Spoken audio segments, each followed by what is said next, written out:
Yo guys, what's up? It's your boy Squeaky Cheese here, back at it again for another video. For today's review, we are going to be taking a look at the Star Wars Black Series, The Child from The Mandalorian. So taking a look at the packaging here, you can see that it's against the standard Star Wars Black Series packaging. You can see Star Wars Black Series up here on the top, Mandalorian logo here, The Child, Disney and Hasbro here in the bottom right corner, the warning label and all that. You can see the contents of the box that are displayed nicely in the little window. The child on this side and the child's name once again on this side.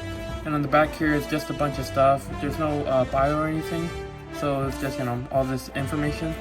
So now we're done with that, let's take a look at the figure.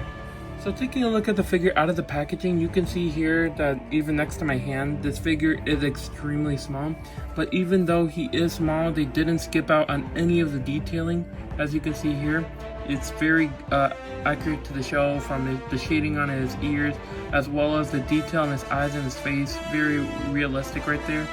On the top of his head, you can see the little hairs, as well as the little wrinkles, which is just another little boost in visibility. And as well as this little robe, which is just adorable. So honestly, there's not much to talk about the design about this figure, but you can know that this figure totally matches the show and is very realistic, and it just looks great. So now that we're done with that, let's move on to the posability. Now, due to the figure's sort of like size and stubbiness, there isn't much to say about posability, but they definitely squeeze in like joints and articulation where they can. Starting off with the head, his head can move back very slightly, and it can move down just a little bit. Head can move 360. And for his arms, it's kind of limited as well. His arms can move out a little bit and a little bit down, as well as move all the way around. Nothing too crazy going on here, as you can see, very limited, but it's appreciated. And also, even at his hands, there is a little ball joint here, so you can move his hand all the way around, even though it is small. So I would say that probably be a little careful with this, so that way you don't break anything.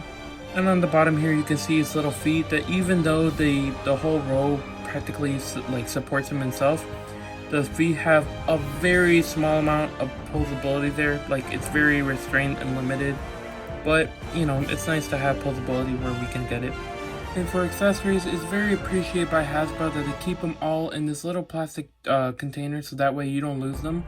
And to get them out, all you gotta do is just grip at the ends here, slide it up, and you can get access to accessories. But I do recommend not to be too forceful, so that way you don't lose any of them. They might fly out or something, so that way you can just keep them all in there. For his first accessory, you can see of how small he is on my middle finger right here. You can see that it is the frog from The Mandalorian that he tends to chase after or eat.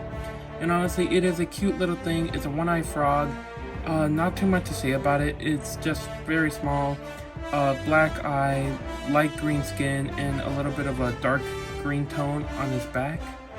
And going around, nothing really too much to say about it, but it's just a cute little frog for you to have. Next accessory out of the package is, you can see, it's a little wooden bowl that he, ate soup out of that one episode of The Mandalorian. Again, nothing too much to say. It's just all solid color of a brown bowl. Oop, you see, you just gotta be careful with that, so that way you don't lose any of them.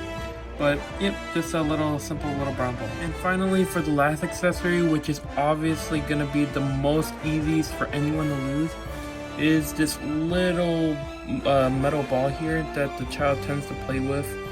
I believe it was one of the little balls on the end of the handles for the Mandalorian's controls on the ship. Honestly, nothing too much to say for detailing. There is a little nub and maybe some engravings on there, but it's just something for them to play around with. But be very careful, because this can be very easy to lose and probably be mistaken for something else. So just be careful when you're handling these accessories, so you don't lose any of them. So before I get to my end results, let's do some size comparisons. Here he is with 3 3/4. Star Wars Black Series, Voyager class Transformer, and finally next to the Black Series Mandalorian and IG-11. And finally, at the end of the review, ranking this figure on a scale of 1 to 5, I can say that without a doubt, I can put this figure at a 3. It's not bad.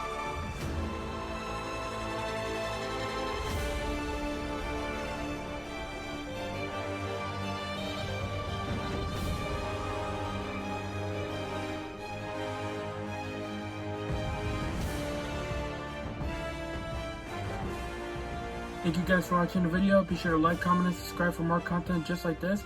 And as usual, stay cool and keep on collecting.